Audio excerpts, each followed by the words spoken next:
ನಮಸ್ತೆ. 16-12-2023 ಶನಿವಾರ ದಿನ. ಇವತ್ತಿನ ವಿಶೇಷಗಳನ್ನ ನೋಡೋಣ. ಶನಿವಾರ ದಿನ ಶುಕ್ಲ ಪಕ್ಷ, ಚತುರ್ಥಿ ಅನ್ನುವ 4ನೇ ತಿಥಿ ಇದೆ. ರಾತ್ರಿ 8:37 ಇವತ್ತಿನ ನಕ್ಷತ್ರ ಶ್ರವಣ. ತಿಥಿ ಚತುರ್ಥಿ ಆದ ಮೇಲೆ ಪಂಚಮಿ ಬರುತ್ತದೆ. ಶ್ರವಣ ನಕ್ಷತ್ರ ರಾತ್ರಿ ಅಂದರೆ 12 ಗಂಟೆ ಮೇಲೆ, ಬೆಳಗಿನ ಜಾವ 4:36:44 ಇದು ಶ್ರವಣ ನಕ್ಷತ್ರ. ಆನಂತರ ಬರುವಂಥದ್ದು ಧನಿಷ್ಠ ನಕ್ಷತ್ರ. ಶ್ರವಣ ಆದ ಮೇಲೆ ಬರುತ್ತದೆ. ಶ್ರವಣ ನಕ್ಷತ್ರ ಕೂಡ ಶುಭವೇ, ದೋಷವಿಲ್ಲ. ಅದೇ ಥರನೇ ಧನಿಷ್ಠ ನಕ್ಷತ್ರವು ಕಾರ್ಯಸಿದ್ಧಿ ಕೊಡುತ್ತದೆ, ಆನಂದವನ್ನು ಕೊಡುತ್ತದೆ. ಆದ್ದರಿಂದಾಗಿ ದಿನಪೂರ್ತಿ ಇದು ಶುಭವಾಗಿದೆ. ಒಂದೇ ಒಂದು ಚತುರ್ಥಿ ಮಾತ್ರ ಇಲ್ಲ ಅಂತಂದರೆ ಬೇರೆ ಎಲ್ಲವೂ ಚೆನ್ನಾಗಿದೆ. ಒಳ್ಳೆಯ ಕಾರ್ಯಗಳನ್ನು ಮಾಡಬಹುದು. ಧ್ರುವ ಯೋಗವಿದೆ, ವ್ಯಾಘಾತ ಯೋಗವೂ ಇದೆ. ಇವತ್ತಿನ ದಿನ ಹೀಗಿದೆ. ಇವತ್ತಿನ ದಿನ ಸೂರ್ಯೋದಯ 6:34, ಸಂಜೆ 5:56 ಸೂರ್ಯ ಅಸ್ತಮನ. ಇವತ್ತು ನಾವು ಹೇಳಿದ್ವಿ, ಇವತ್ತಿನ ನಕ್ಷತ್ರ ಪ್ರಕಾರ ಪಾದಾಂಶ ನೋಡೋಣ. ನಕ್ಷತ್ರ ಪಾದಗಳು ಅಂತಂತೀವಿ. ನಕ್ಷತ್ರ ಪಾದಗಳು ಅಂತಂದರೆ ಇವತ್ತು ಚಂದ್ರನಿರುವಂಥದ್ದು ಮಕರ ರಾಶಿಯಲ್ಲಿ. ಆದ್ದರಿಂದ ಇವತ್ತು ಯಾವ ಮಕ್ಕಳು ಹುಟ್ಟಿದ್ರು ಮಕರ ರಾಶಿನೇ. ಇದು ದಿನಪೂರ್ತಿ.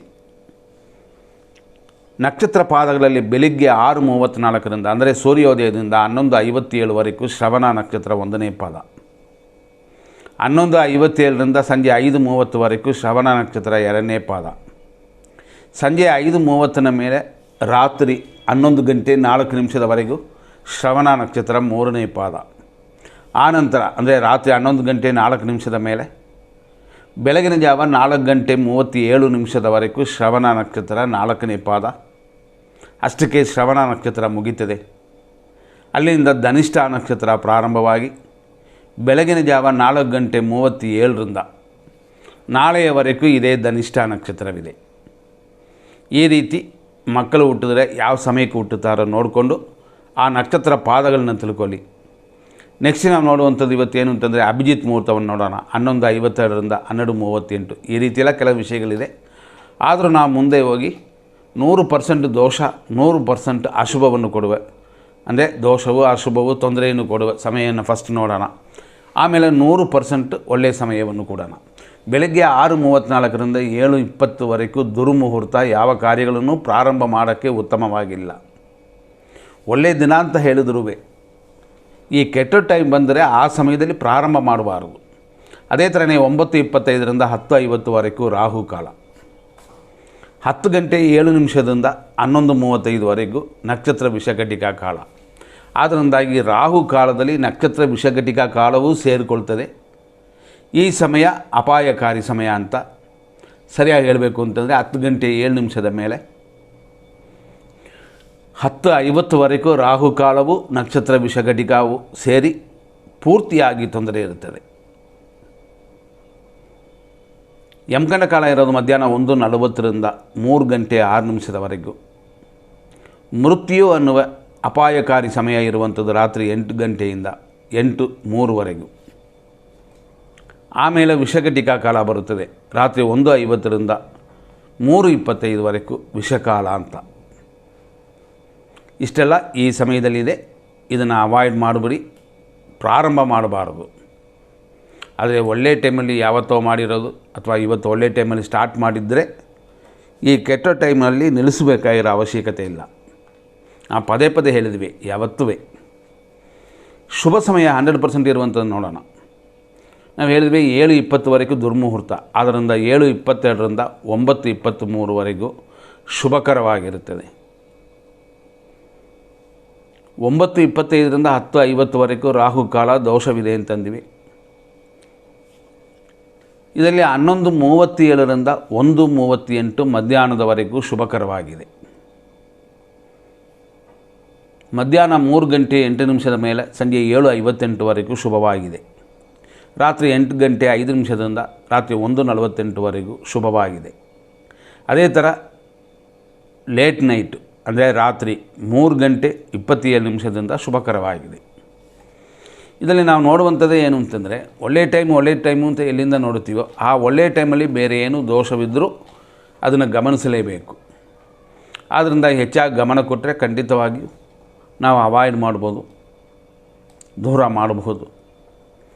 ನಾವು ಹೇಳಿದ್ವಿ ಇವತ್ತಿನ ನಕ್ಷತ್ರ ಶ್ರವಣ ನಕ್ಷತ್ರ ಅಂತ. ಇದು ದೇವಗಣ ನಕ್ಷತ್ರ, ಚಂದ್ರನ ನಕ್ಷತ್ರ.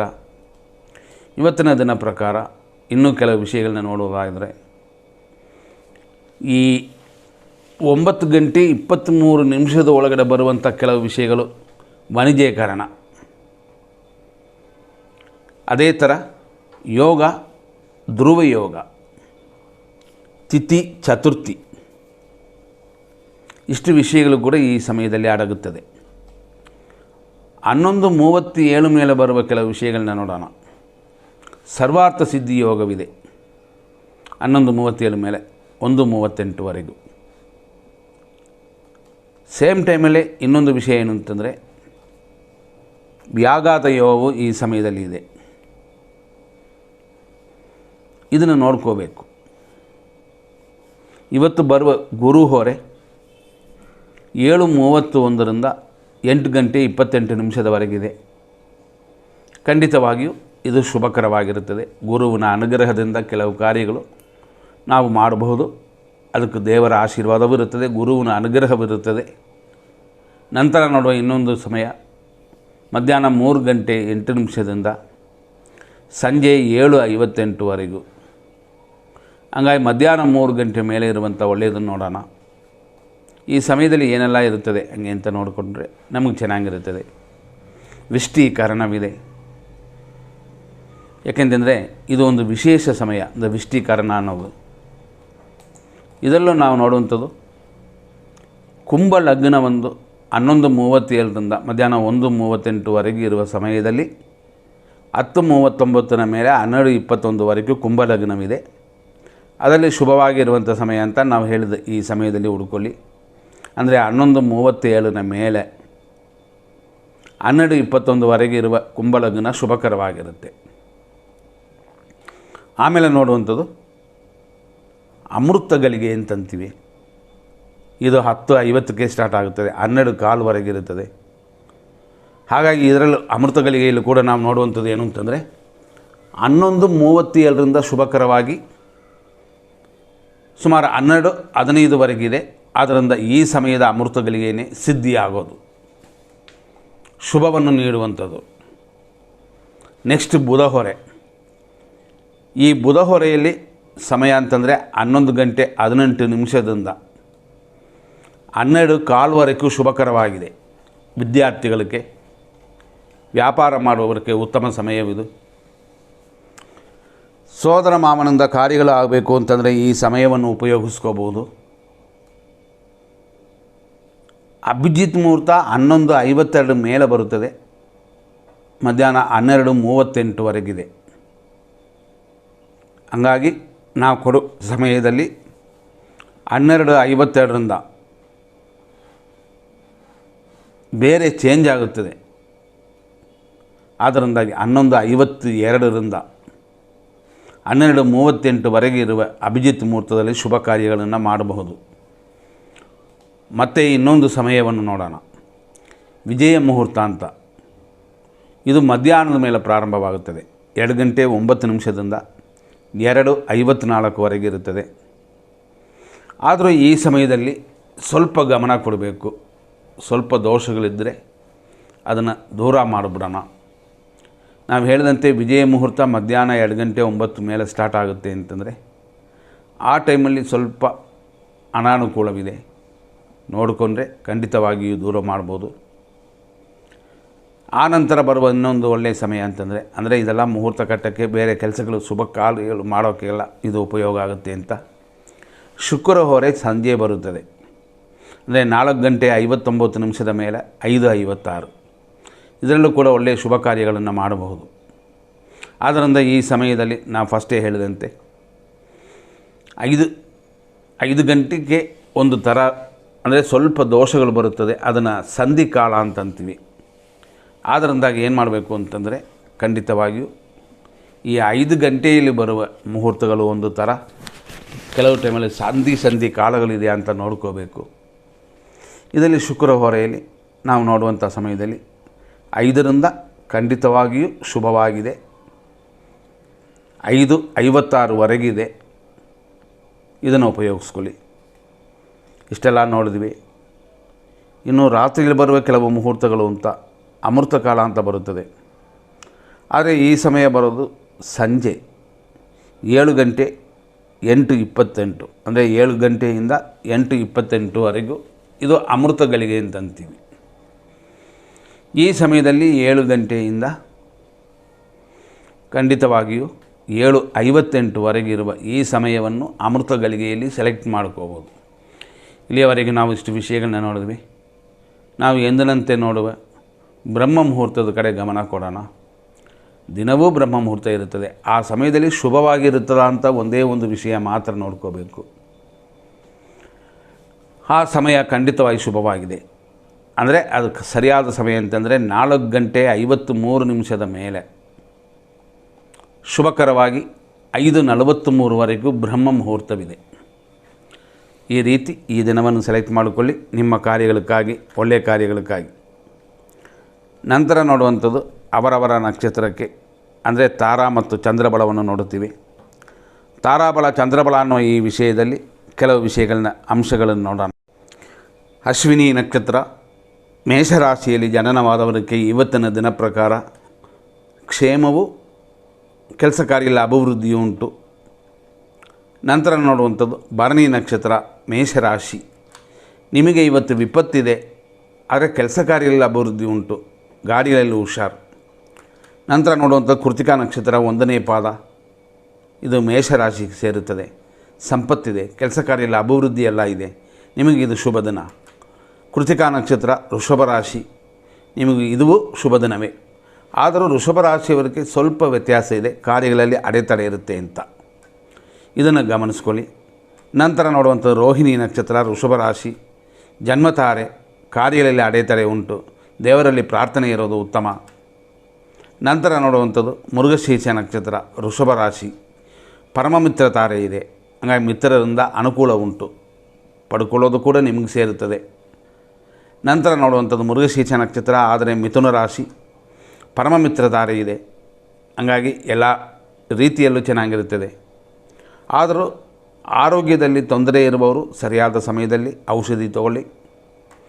ನಂತರ ನೋಡುವಂಥದ್ದು ಆರುದ್ರ ನಕ್ಷತ್ರ ಮಿಥುನ ರಾಶಿ, ಮಿತ್ರಧಾರೆಯು ರೋಗವೃದ್ಧಿಯೂ ಉಂಟು, ಆರೋಗ್ಯದಲ್ಲಿ ಮಾತ್ರ ಗಮನ. ಇವತ್ತಿನ ದಿನಪೂರ್ತಿ ನಿಮ್ಗೆ ಚೆನ್ನಾಗಿರುತ್ತದೆ. ಪುನರ್ವಸು ನಕ್ಷತ್ರ ಮಿಥುನ ರಾಶಿ, ಟೆನ್ಷನ್ ಇದೆ, ರೋಗವೃದ್ಧಿ ಉಂಟು, ಒಳ್ಳೆಯ ದಿನವಲ್ಲ, ಗಮನ ಕೊಡಬೇಕು. ಪುನರ್ವಸು ನಕ್ಷತ್ರ ಕರ್ಕಾಟಕ ರಾಶಿ, ಅಂದರೆ 4ನೇ ಪಾದ, ಟೆನ್ಷನ್ ಇದೆ, ಟೆನ್ಷನ್ ಬಿಟ್ಟುಬಿಟ್ರೆ ಬೇರೆ ತೊಂದರೆಗಳಿಲ್ಲ. ಪುಷ್ಯ ನಕ್ಷತ್ರ ಕರ್ಕಾಟಕ ರಾಶಿ, ಅನುಕೂಲವಿದೆ, ಸುಖ ಅಭಿವೃದ್ಧಿಯೂ ಇದೆ. ಆಶ್ಲೇಷ ನಕ್ಷತ್ರ ಕರ್ಕಾಟಕ ರಾಶಿ, ಪ್ರತ್ಯೇಕ ತಾರೆ, ನಮ್ಮ ಪರವಾಗಿ ಕಾರ್ಯಗಳು ಸಕ್ಸಸ್ ಆಗೋದು ಕಷ್ಟ, ಅದರಿಂದಾಗಿ ಹೆಚ್ಚಿನ ಗಮನ ಕೊಟ್ಕೊಳ್ಳಿ. ನಂತರ ನೋಡುವಂಥದ್ದು ಮಖ ನಕ್ಷತ್ರ ಸಿಂಹರಾಶಿ, ಕ್ಷೇಮವು ಅಂದರೆ ಆರೋಗ್ಯವು, ಶತ್ರುನಾಶವೂ ಉಂಟು. ಪುಬ್ಬ ನಕ್ಷತ್ರ ಸಿಂಹರಾಶಿ, ವಿಪತ್ತಿದೆ, ಶತ್ರುನಾಶವೂ ಇದೆ. ಉತ್ತರ ನಕ್ಷತ್ರ ಸಿಂಹರಾಶಿ 1ನೇ ಪಾದ, ಸಂಪತ್ತು, ಶತ್ರುನಾಶ ಎಲ್ಲವೂ ಉಂಟು. ಉತ್ತರ ನಕ್ಷತ್ರ ಕನ್ಯಾ ರಾಶಿ, ಕನ್ಯಾ ರಾಶಿಯಲ್ಲಿ ಬರೋದು 2, 3, 4ನೇ ಪಾದಗಳು, ಸಂಪತ್ತು ಉಂಟು, ಕಾರ್ಯಗಳು ಸ್ವಲ್ಪ ವಿಘ್ನ ಬರುತ್ತದೆ, ವಿನಾಯಕನ ಪೂಜೆ ಮಾಡಿಕೊಳ್ಳಿ. ಹಸ್ತ ನಕ್ಷತ್ರ ಕನ್ಯಾ ರಾಶಿ, ಜನ್ಮತಾರೆಯು ಕಾರ್ಯ ವಿಘ್ನವೂ ಉಂಟು, ಹಾಗಾಗಿ ಪಕ್ಷಿ ಪ್ರಾಣಿಗಳಿಗೆ ಮೇವಾಗಬೇಕು, ಮೂಗು ಪ್ರಾಣಿಗಳಿಗೆ ಏನೆಲ್ಲ ಕೊಡಲು ಆಗುತ್ತದೋ ಅದನ್ನೆಲ್ಲ ಕೊಡಿ. ನಂತರ ನೋಡುವಂಥದ್ದು ಚಿತ್ತಾ ನಕ್ಷತ್ರ ಕನ್ಯಾ ರಾಶಿ 1 ಮತ್ತು 2ನೇ ಪಾದಗಳು, ಪರಮಮಿತ್ರ ತಾರೆ ಇದೆ, ಆದರೂ ಸ್ವಲ್ಪ ಕಾರ್ಯಗಳಲ್ಲಿ ವಿಘ್ನ ಬರುತ್ತದೆ. ವಿಘ್ನವಿಲ್ಲದೆ ನೋಡಿಕೊಳ್ಳೋದು ನಿಮ್ಮ ಕೈಯಲ್ಲಿದೆ.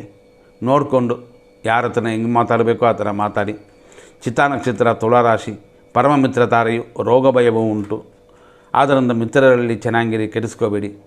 ಸ್ವಾತಿ ನಕ್ಷತ್ರ ತುಲಾರಾಶಿ, ಖಂಡಿತ ಮಿತ್ರಧಾರೆಯು ಸ್ವಲ್ಪ ರೋಗ ಭಯ ಉಂಟು, ಆದರೂ ಸರಿಯಾಗುತ್ತದೆ ಎಲ್ಲವೂ. ನಂತರ ನೋಡುವಂಥದ್ದು ವಿಶಾಖ ನಕ್ಷತ್ರ ತುಲಾರಾಶಿ, 1, 2, 3ನೇ ಪಾದಗಳು, ಟೆನ್ಷನ್, ರೋಗ ಭಯವೆಲ್ಲ ಉಂಟು, ಹಾಗಾಗಿ ಗುರುವನ್ನು ಪೂಜೆ ಮಾಡಿಕೊಳ್ಳಿ. ಗುರು ಗ್ರಹವನ್ನು ಪೂಜೆ ಮಾಡಿ. ನವಗ್ರಹದಲ್ಲಿ ಗುರು ಇರುತ್ತದೆ. ಕಡಲೆಕಾಳು, ಹಳದಿ ಹೂವು ಮತ್ತು ಪೂಜಾ ಸಾಮಾನು ಇಟ್ಟು ಪೂಜೆ ಮಾಡ್ಕೋಬೋದು. ಯಾರು ಗುರು ಅಂತ ಇರ್ತಾರೋ ಅವ್ರನ್ನ ಧ್ಯಾನ ಮಾಡಿಕೊಳ್ಳಿ. ನಂತರ ನೋಡುವಂಥದ್ದು ವಿಶಾಖ ನಕ್ಷತ್ರ ವೃಶ್ಚಿಕ ರಾಶಿ, ಟೆನ್ಷನ್ ಇದೆ, ದ್ರವ್ಯ ಲಾಭಗಳು ಕೂಡ ಇದೆ, ಎರಡೂ ಮಿಕ್ಸ್ ಆಗುತ್ತದೆ. ಆದರೂ ಯೋಚನೆ ಮಾಡಿ ಕಾರ್ಯಗಳಲ್ಲಿ ಇಳಿಯೋದು ಉತ್ತಮ. ನಂತರ ನೋಡುವಂಥದ್ದು ಅನುರಾಧ ನಕ್ಷತ್ರ, ವೃಶ್ಚಿಕ ರಾಶಿ. ಅನುಕೂಲದ ತಾರೆ ಅಂದರೆ ನಕ್ಷತ್ರ, ಸಾಧಕ ತಾರೆ ಅಂತಂತೀವಿ. ದ್ರವ್ಯ ಲಾಭಗಳು ಉಂಟು. ಈ ದಿನ ಶುಭಕರವಾಗಿ ನಿಮಗಿರೋದರಿಂದ ಕೆಲವು ಒಳ್ಳೆಯ ಕಾರ್ಯಗಳನ್ನ ಮಾಡೋಕ್ಕೆ ಅಡ್ಡಿ ಇಲ್ಲ. ನಂತರ ನೋಡುವಂಥದ್ದು ಜ್ಯೇಷ್ಠ ನಕ್ಷತ್ರ, ವೃಶ್ಚಿಕ ರಾಶಿ, ಪ್ರತ್ಯೇಕ ತಾರೆ, ದ್ರವ್ಯ ಲಾಭ ಇದೆಲ್ಲ ಕೂಡಿ ಬರುತ್ತದೆ.